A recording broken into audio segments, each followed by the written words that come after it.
Sir இன்னைக்கு வந்து எடப்பாடி கிட்ட தான் சார் கையில கட்சி இருக்கு. எடப்பாடியை மாதிரி ஏடிஎம்கே ஒண்ணுமே பண்ண முடியல. எடப்பாடி கொஞ்சம் கொஞ்சமாக அவரோட பவரை லூஸ் பண்ணிட்டு வர்றார். இப்போது ஓபிஎஸ்னால ஒரு 15-20 இடத்துல அடி வாங்கும், டிடிவினால ஒரு 20-25 இடத்துல அடி வாங்கும், செங்கோட்டையனால ஒரு 30 இடத்துல அடி வாங்கும், மனோஜ் பாண்டியனால ஒரு 5 சீட்டு காலியாகும். இதெல்லாம் கனெக்ட் பண்ணிங்கன்னா 50 சீட்டு உங்களுக்கு வந்து காலியாகிற மாதிரி இருக்கேப்போ. எடப்பாடிக்கு 40 சீட்டு காலியாகிற மாதிரி இருக்கேன். நீங்கள் ஜெயிக்கிறதுக்கு எம்எல்ஏ தேர்தலில் 1000 வாக்கு இருந்தால் கூட போதும்.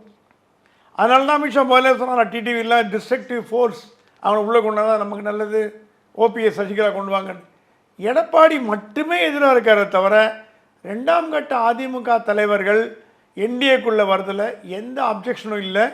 ஓபிஎஸ் டிடிவி சசிகலா வரதுலையும் ஆப்ஜெக்ஷன் அவங்களுக்கு இல்லை. ஓகே, அவங்க பாட்டு இருந்து போட்டவங்க பாட்டு இருந்து. ஆனாலும் பிஜேபி வந்து விஜய் கொள்கை எதிரிங்கிறார்ல சார், எப்படி சார் கூட்டணி வைப்பாரு? அப்படிதான் சொல்லுவாமா. ஆனால் விஜய்க்கு வந்து இப்போ செங்கோட்டையன் அட்வைஸ் கொடுத்து, உங்களுக்கு ஒரு தேசிய கட்சியோட பலம் வேணுங்க, உங்களுக்கு ஒரு சப்போர்ட் இருந்தால் நல்லது, உங்களுக்கு ஒரு பேலன்ஸ், ஒரு காமன் மினிமம் பட்ஜெட்டை போடலாம் அப்படி ஒன்றும் மோடி ஒன்றும் தப்பு பண்ணல. ஏன்னா விஜயிடம் தவறாக கூறப்பட்டிருக்கிறது.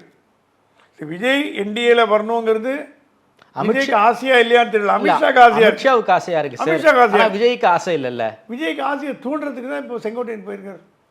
ஒன்றும் கவலைப்படாதீங்க, நல்லா தான் இருக்கும், எல்லாம் இருக்கும், நம்ம உங்களுக்கு ஃபியூச்சர் பிரைட்டாக இருக்கும், அப்படியே என்டிஏ வந்தாலும் எனக்கு டெப்டி சீஃப் மினிஸ்டர் ஆகலாம் அப்படின்னு சொல்லி இதெல்லாம் பண்ணுறதுக்கு இல்லை. என்றால் எஸ்பி வேலுமணி வந்தால் கூட முதல்வர் வேட்பாளரை பற்றி அப்புறம் முடிவு பண்ணிக்கலாம் அப்படின்னாலுமே பிஜேபி இருக்குது. இப்போ ஏடிஎம்கே மைனஸ் எடப்பாடி, எஸ்பி வேலுமணி முதல்வர் வேட்பாளராக வந்தால் கூட, விஜய் உள்ளே வந்தால் கூட, யாருக்கு அதிகமான வாக்குகள் வருதோ அவர்களை முதலமைச்சர் ஆக்கலான்ற வார்த்தையை பிட்டை வந்து டெல்லி போட்டிருக்கு.